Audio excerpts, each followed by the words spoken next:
나는 김 씨라고 합니다. 수원에서 평생을 살았죠. 대기업에서 30년 넘게 일했습니다. 남들 부럽지 않게 뼈 빠지게 일했고 드디어 명예로운 퇴사를 앞두고 있었어요. 퇴직금에 그간 모은 돈까지 합치면 10억 원이 넘는 목돈이 생길 참이었죠.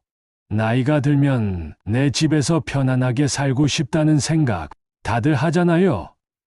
우리는 그 돈으로 수원 근교에 작은 땅을 사서 텃밭을 일구고 가끔은 해외여행도 다니며 여유롭게 살 꿈에 부풀어 있었어요.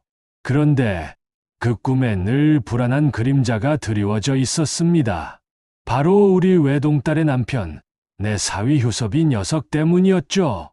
효섭이 녀석은 번듯한 직장 하나 없이 늘 투자를 한다. 큰 사업을 구상 중이다며 허황된 말만 늘어놓았습니다. 우리 딸은 대기업은 아니어도 나름 안정적인 회사원이었는데 효섭이 녀석은 그 딸이 벌어오는 돈으로 화려한 외제차를 몰고 다니며 과시했고 정작 생활비는 늘 부족했죠. 아내는 그런 사위를 볼 때마다 안쓰러워했습니다. 이번 한 번만 도와주면 우리 사위도 성공할 텐데 하는 마음이 컸던 모양입니다. 내가 모르게 효섭이에게 돈을 주기 시작했더군요. 처음엔 몇백만 원이었겠죠. 하지만 효섭이의 사업은 돈을 끝없이 삼키는 하마 같았습니다. 녀석은 끊임없이 이번이 마지막, 이제 곧 대박이 터진다며 아내를 설득했습니다. 어느 날 아내가 비싼 한정식 집에서 저녁을 먹자더군요. 퇴사를 앞두고 큰돈을 쓰자는 아내가 평소와 달라 보였습니다.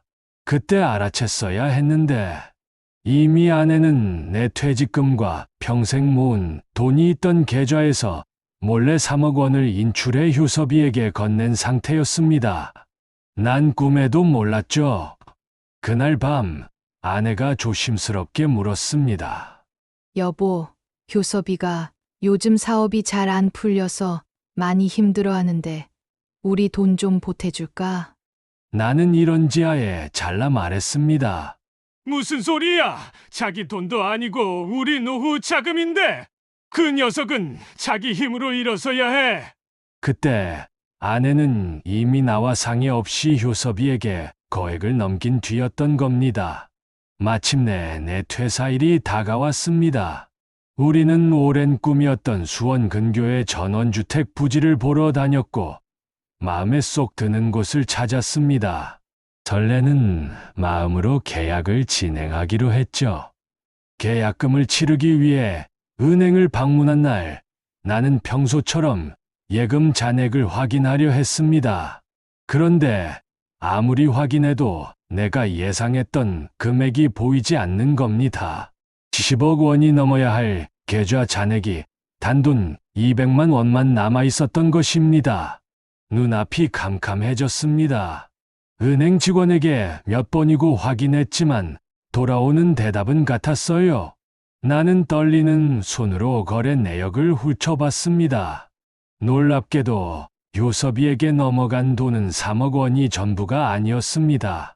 매달 몇백만 원씩, 때로는 1,000만 원 단위로 지난 몇 년간 꾸준히 돈이 빠져나가고 있었습니다. 사업 자금이라는 명목 외에도 급한 생활비, 어려운 시기 같은 온갖 핑계로 아내가 딸과 함께 와서 직접 현금을 찾아가거나 효섭이 계좌로 꾸준히 이체했던 흔적들이 고스란히 찍혀 있었습니다. 그 금액들이 모여 무려 10억 원에 육박했던 겁니다. 나는 떨리는 손으로 아내에게 전화를 걸었습니다. 여보, 지금 은행인데 우리 돈 어디 갔어? 이 거래 내역들 뭐야? 당신 설마 효섭이 줬어? 아내는 수화기 너머로 흐느끼기 시작했습니다. 여보, 미안해. 효섭이가 이번엔 정말 잘 된다고 마지막이라고 했어.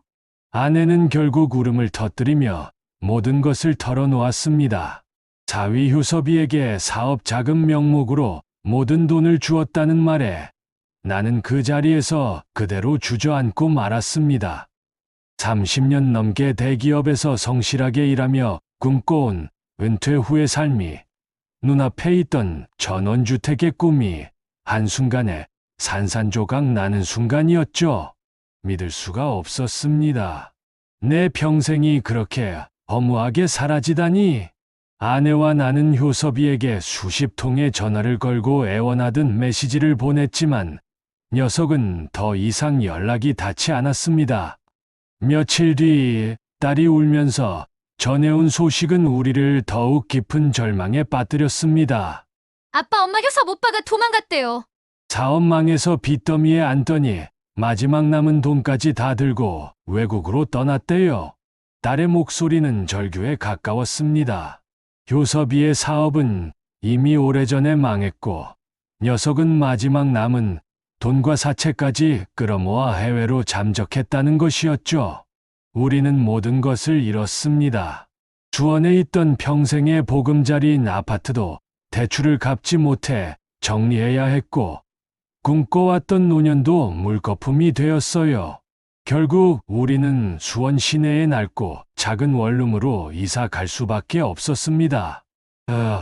곁 한 점 잘 들지 않는 좁은 방에서 아내와 나는 서로를 마주 볼 때마다 깊은 한숨만 내쉬었죠. 한때 대기업에서 일했던 나는 이제 아르바이트 자리를 알아봐야 했고 아내는 그 충격으로 몸져 누웠습니다. 내 인생이 이렇게 될 줄은 상상도 못했습니다. 나는 이제 이 뼈아픈 이야기를 주변 사람들에게 조심스럽게 꺼내고 있습니다. 자식을 사랑하고 사위를 믿는 마음 충분히 이해합니다. 하지만 그 사랑과 믿음이 현실적인 판단을 흐리게 하고 평생의 노력을 한순간에 무너뜨릴 수 있다는 것을요. 돌이켜보면 수많은 경고 신호가 있었습니다. 사위의 허황된 말, 아내의 불안한 눈빛, 그리고 알 수 없는 돈의 흐름들. 하지만 나는 애써 외면했습니다. 설마 괜찮겠지 하는 안일한 생각들이 결국 나 자신과 가족을 나락으로 떨어뜨린 것이죠. 그때 조금만 더 관심을 가졌더라면, 조금만 더 단호했더라면 지금 이 낡은 원룸에서 후회와 절망 속에 살고 있지는 않았을 겁니다. 밤마다 잠 못 이루며 천장을 바라봅니다. 내가 평생을 바쳐 이룬 모든 것이 한순간에 사라졌다는 사실이, 그리고 그 모든 것이 나의 무관심과 안일함 때문이었다는 자책감이 나를 짓누릅니다. 아내의 병든 모습, 딸의 절규하는 목소리가 귓가에 맴돌 때마다 가슴이 찢어지는 고통을 느낍니다. 이 모든 고통은 내가 자초한 것이나 다름없습니다. 내가 겪은 이 비극이 다른 가정에서만큼은 반복되지 않기를 간절히 바랄 뿐입니다.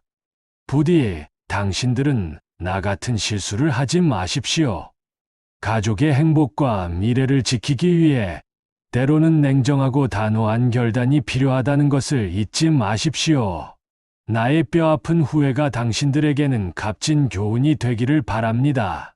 반복되지 않기를 간절히 바랄 뿐입니다. 제발 당신들은 나 같은 실수를 하지 마십시오. 그리고 이야기가 여러분들의 마음에 오래도록 남기를 진심으로 바랍니다. 구독과 좋아요는 이 채널이 더 많은 이야기를 전할 수 있는 큰 힘이 됩니다.